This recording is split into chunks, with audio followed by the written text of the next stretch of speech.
National Fossil Day. I'm Brittany Stover from the Western Science Center. Joining me, as always, is Gabe Santos from the Alf Museum. I'm still here. We are still here. We are halfway through. We are having a great time looking at all these museum collections across the country. So, like we've been doing all day, we are asking the question, what makes a museum collection important? And so we're going behind the scenes with museums all over the country to answer that question. So today, right now, we're going to go see Crystal Cortez. Hi, Crystal, who's the curator of paleontology at the San Bernardino County Museum. Hello, everyone. Like Brittany said, Crystal is my academic sister. We've known each other for such a long time, so I'm just very excited to see Crystal because I haven't seen her in like a year, actually. Yeah, so it's always a very exciting time, and we've had many great nights together with Gabe, just talking paleo and fossils and stuff. So it's great to see each other being so successful. So everyone's in their own museum, and it's great. Yep. Yeah. And we're kind of you're also one of our neighbors, basically. You're not too far from either of our museums. So we're some of the Inland Empire, east side of Southern California museums here today. Yes, we are the little museums that could. So we're still hanging in there. Thank you so much for joining us today, Crystal. And just a reminder to everybody, we are in a global pandemic, but everybody who's attending here today has taken the utmost precautions to make sure that we are not contributing to the spread of COVID. So just a reminder about that. We are doing our utmost to be safe. And Crystal, whenever you're ready, go ahead and introduce your collections tour. Okay, well, before we start the actual video, I just wanted to say a little few things for all of my Spanish-speaking family out there. So, hola familia, ¿cómo están? Mi nombre es Cristal Cortez, estoy aquí en el Museo del Condado de San Bernardino. Les quería decir hola y bienvenidos. Y les quería enseñar parte de la colección para que ustedes sepan la colección que tenemos aquí en el condado. Para que vengan y a visitarnos, les vamos a enseñar unos specimens muy bonitos y ojalá que los puedas visitar muy pronto. Gabe? All right, and you are ready to go now. Okay, everybody, I kind of did this a little bit differently than everybody else, and I kind of recorded it beforehand. So that was me. That's my office. The curator of paleontology, but I'm actually the curator of earth sciences. So kind of like this video is showing, it's fossils and minerals, because you can't talk about paleontology without talking about geology. And I think that that's something that we have all kind of touched bases on, but here at our museum, we're a little bit smaller. So I actually am in charge of both collections. So here are some of our mineral specimens. I know that Bailey earlier from the Alf Museum was talking about how Jared really liked rocks, and that's how he got introduced to paleontology. So here are some rocks, some prettier rocks, so that you guys can get introduced to it. So I actually am in charge of all of these. But more importantly, I kind of wanted to walk you through this space and show you this bottom drawer type thing. And that is a bag, or it's a bunch of baggies full of dirt. And a lot of people always ask me about what is this dirt doing here. And that's not just plain dirt, okay? It's called matrix. It was collected from around a fossil specimen.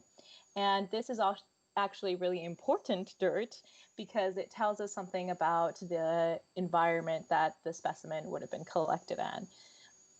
This is just kind of showing you a little bit about our collections and what we do. So this is actually, we're restructuring all of the mineral collections, and that's kind of showing you that.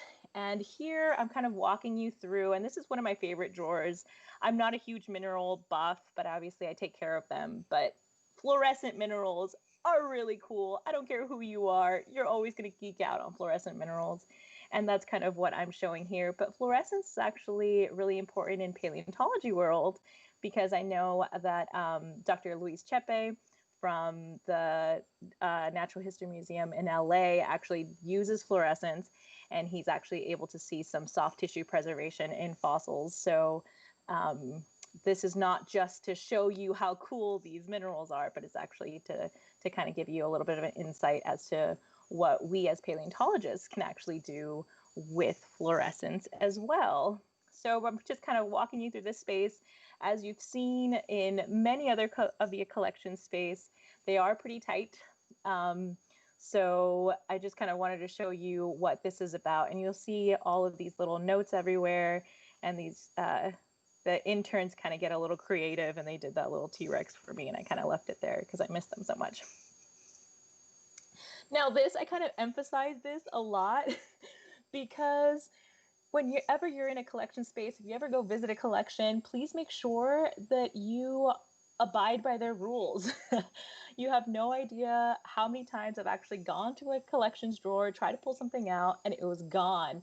And it's because someone forgot to actually put a specimen tag in there saying that it was missing. So what you're seeing now is our comparative osteology collection. Comparative osteology collections are really important in paleontology museums because if you go out into the field and you pick up something like this, you have no idea what it is. You have no idea where it came from or what it can belong to. And so that's why you have these comparative collections, because that way it gives you something to compare it to. So if you find a fossil specimen of this, then you can actually see that what kind of creature this must have belonged to. And these guys are actually dolphin skulls. And a lot of people actually don't know that. And I thought that I'd be really cool to show you guys. Gabe knows that I come from a marine mammal collection, so this is actually really neat to show this kind of specimens here. So further walking through, so these are the compact drawers. Most of the people that we've seen today have these compact drawers. Everything is arranged stratigraphically. So you're going to see that stratigraphic arrangement. Pleistocene is way at the end, and those just keep going on and on and on. And you can I'm kind of showing you how it keeps going on and on. And this is like a little tiny bit. You can't really see it, but I try to show that as well. And so now I'm going to kind of walk you through and take you into the actual collection space. We have lots of different fossils here. These first specimens are actually from the Crowder Formation, and that is a formation that we find very close to the museum, and these are all camels. So I kind of wanted to show how the excellent preservation is on these camels. I mean, you have almost a complete jaw there, and you have the teeth are preserved, and this is just all, I mean, beautiful, beautiful specimens coming out of this Crowder Formation. And that's all found in the Cajon Pass, actually, which is not too far from here. And this one, I just kind of had to show you, this is a Robbins Quarry from the Barstow Formation. And I kind of really wanted to show you this one guy because I am notorious for this. And I'm glad that there's a fossil specimen that really relates to me. If you look at this specimen, it's a jaw. And then right in the middle of that jaw is these little pinwheels, is what Ashley Hall, for those of you guys that know Ashley Hall, she actually was the one that taught me how to identify these little pinwheels. And that's a metapodial, which is a foot bone. So this fossil calls to me because it's got a foot in its mouth, and I am notorious for putting my foot in my mouth. But also, this particular site is actually really special because it actually has 8 different species of carnivores. So this is one of them. This is a canid, which is related to the like dogs that we see today. And again, normally carnivores are fairly rare in the fossil record. So anytime that you have a site that has one carnivore you're kind of excited about, but this site has 8 different carnivores, and there's actually active research going on right now that's looking at the different bones of some of these guys, because some of these guys were thought to be arboreal. So we're just kind of going through and looking at some more. This is not fangs, by the way. I'm not sure why I decided to show this. It's just kind of showing you a little bit more of that excellent preservation that we find here at this quarry. So I'm going to take you now. You're going to see a little bit of different things, but everyone always talks about the fossils, but the fossils would mean nothing if we didn't have information about them. Information and data is one of the most important things that a museum can hold. And this is actually our map cabinet. So all of these maps have locality points that show exactly where all of these fossils were found. And so this is extremely important and relevant information. We have since digitized all of this information, but it's always good to have those paper maps with us because you just never know when a computer is going to crash and all that information is going to be gone. So I wanted to leave you guys with one of my favorite drawers in the Comparative Osteology collection, which is these snake drawers. And those are snake vertebrae. And just so you know, snakes definitely have bones.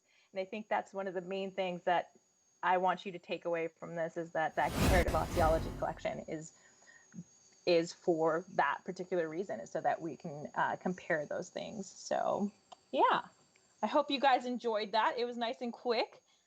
In and out. I think that was a great overview. Thank you. Oh, you're welcome. You're very welcome. It's like I remember looking at those maps. Yeah. Yeah. I really enjoy the maps. That's like probably my favorite area, just because it brings back all of the geology memories and going out there and actually trying to bring out your topo map and trying to plot all those different points. So all three of us are just having flashbacks to our geology homework once upon a time. Oh. Yeah. I was having flashbacks to when I fell down that limestone when we were out in oh man, I can't remember the locality right now. The Marbles? Yeah, the Marble Mountains, where we all go to do mapping, and I fell down one of the limestones and I like scraped my arm up really bad. That's when I was like, maybe field work isn't for me. I got back up. It was fine. Yeah. I lost many a pants to that limestone. Just from like sitting down, and they're just ripped because that limestone is so sharp. It's actually very dangerous to be us and being out in the field. That's one of the nice things about being California geology students or native Californians. We have geology all over the place for us. Everywhere. You do not have to go very far. Yeah. Even the Marble Mountains, I mean, that's only a 4-hour drive from us. And it's beautiful, and you get to like play around in a Cambrian playground. So, I mean, how cool is that? Like, I'm hanging out with things that are 500 million years old. I mean, I consider myself pretty lucky. Definitely a special feeling. Yeah. Okay. Well, we've got a few questions. Here's a good question. What age are the Barstow Formation quarry fossils?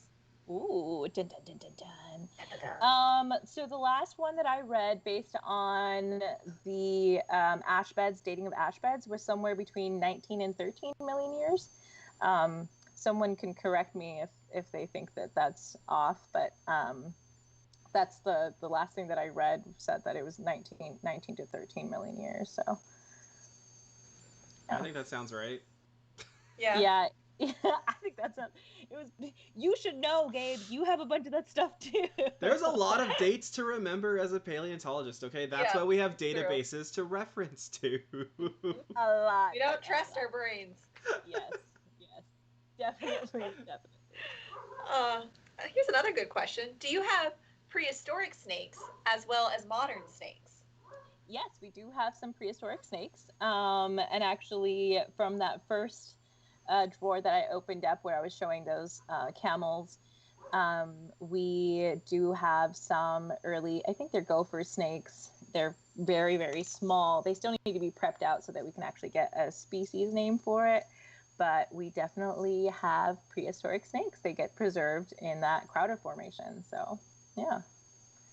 So speaking on that, so museum collection, for your museum collection, you have both modern and fossil specimens and rock specimens. Like, is it difficult trying to keep those things organized when, you know, they have different like needs and stuff in your collection? Yes. my brain hurts sometimes.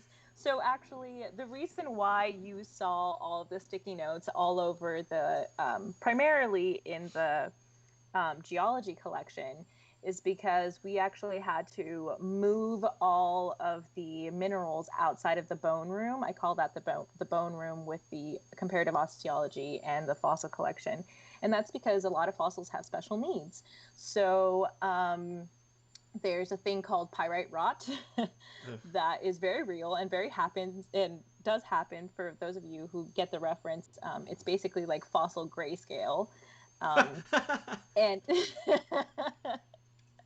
I mean, that's what it is. It's true. Fossil grayscale. I didn't think about it that way before.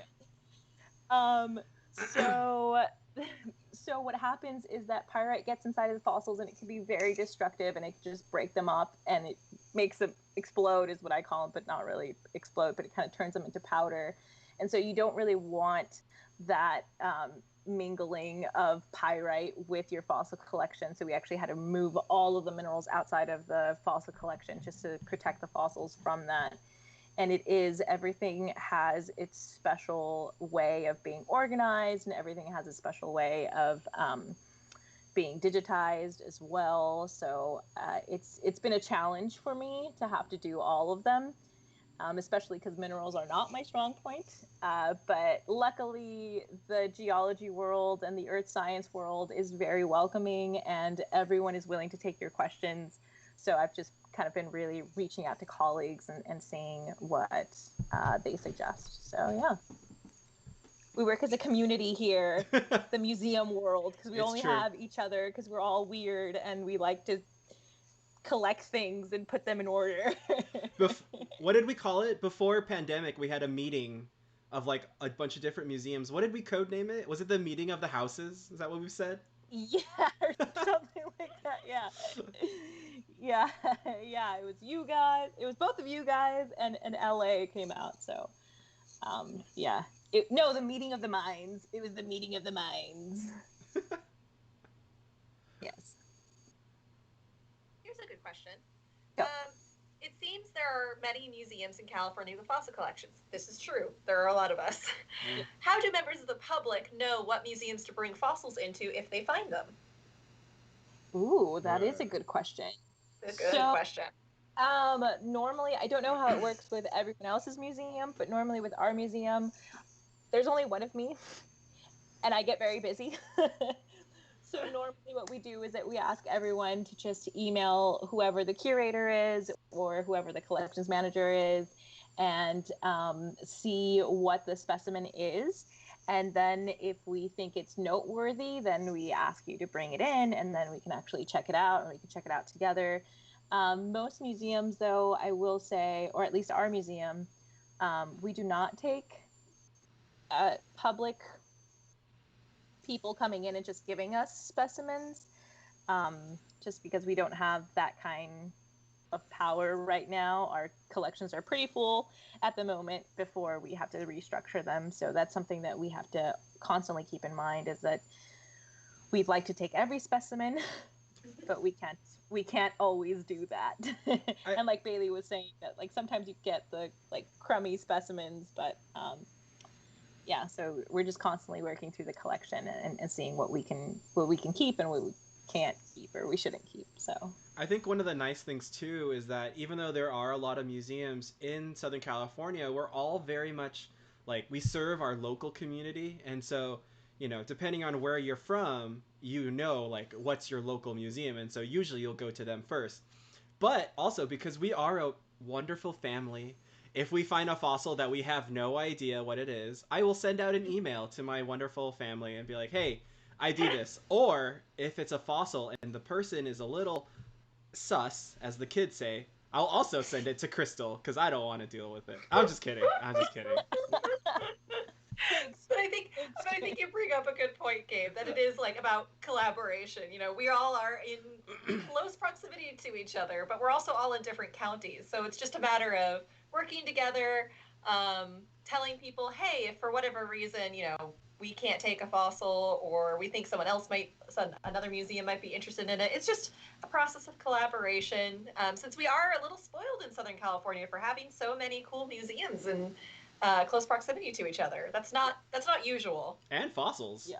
Every time they construct a freeway or a Target, we get a new fossil. Yep.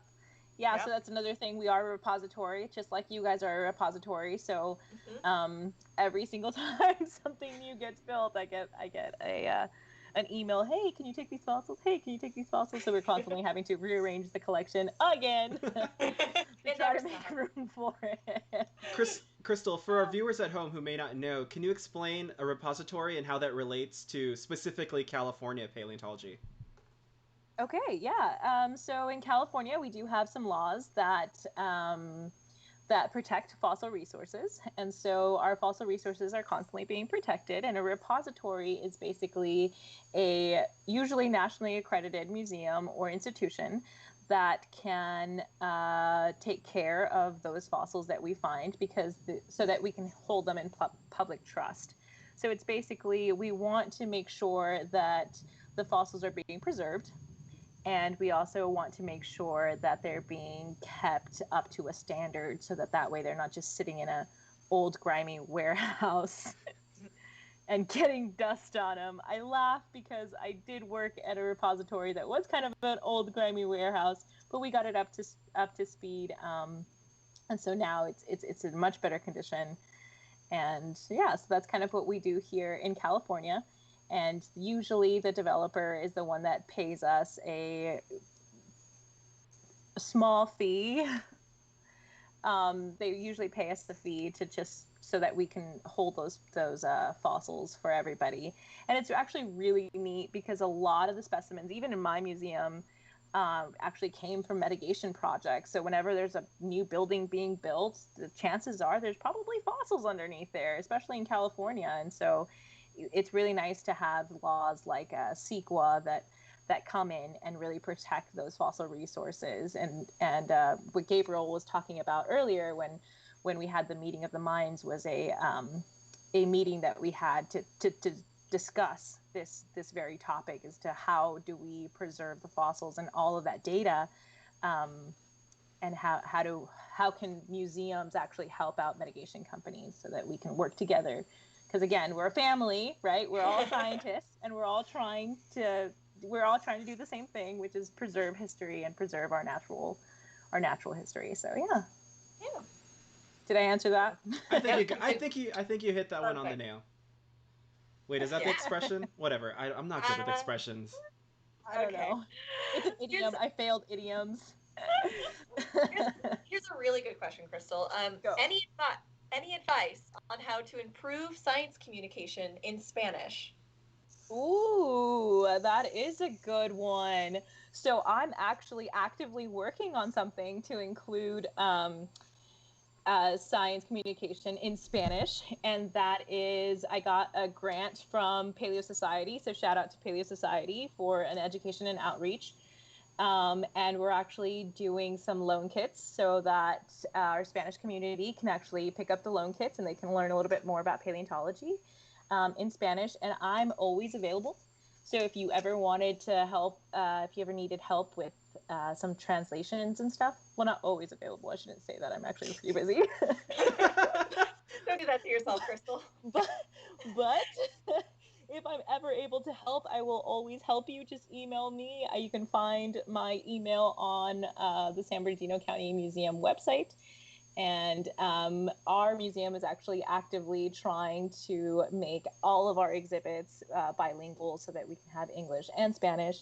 I know that, Gabe, you have played around with something with the AR, right? It's like AR technology to make those translations. So we're always trying to reach out to the greater community, especially in our community here in San Bernardino County. It does tend to be very Hispanic, and so we want to reach out to as much people as possible. And so I'm always very willing to talk to people, although my Spanish is kind of iffy because I didn't go to school in Spanish. I just learned it from my parents, and Spanish was my first language. But so my science Spanish isn't as good, but I'll definitely always give it a try. That's how I am with science Tagalog, and I can barely speak Tagalog to start with. So the struggle is real, but really, thank you, Crystal, for trying that. Well, it's like it's just trying to make science education and museums more inclusive to all of our community is such an important thing. And we can't all do everything, but if we all try a little bit in all of our museums, the museum world will be that much more welcoming to everybody. So I think it's fantastic what you're doing. Yeah, definitely. And actually, it's funny because my mom still hasn't came to visit my museum.